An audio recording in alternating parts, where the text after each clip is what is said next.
আত-তাবাত, দ্বীনের উপরে প্রতিষ্ঠিত থাকতে হবে।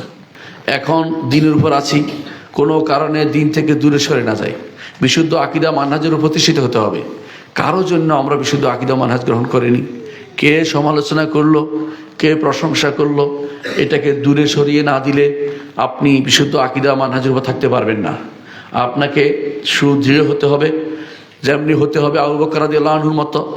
তার কাছে যখন এসেছে, তার কাছে যখন লোকেরা এসে বলল যে আপনার সাথী বলছে এক রাত্রিতে তিনি বাইতুল্লাহ থেকে বাইতুল মাকদেস গেছেন, সেখান থেকে উপরে গেছেন, আর আমরা সারা সফর করতে 1 মাস লাগে, তিনি এক রাত্রিতে চলে গেলেন, আবার চলেও আসলেন, আবার উপরেও গেলেন, কি বলেন?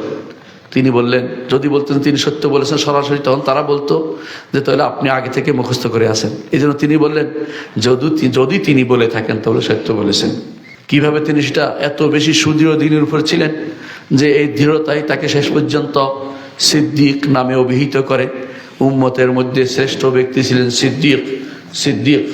এই সিদ্দিক হচ্ছেন আবু বকর, কারণ তিনি যখন মানুষ তাকে সত্যায়ন করেনি, মুহাম্মদুর রাসূলুল্লাহ সাল্লাল্লাহু আলাইহি ওয়াসাল্লামকে বিভিন্নভাবে আক্রমণ করা হচ্ছিল, সেই সময় আবু বকর রাদিয়াল্লাহু আনহু তাকে সত্য বলে বিশ্বাস করেছিলেন।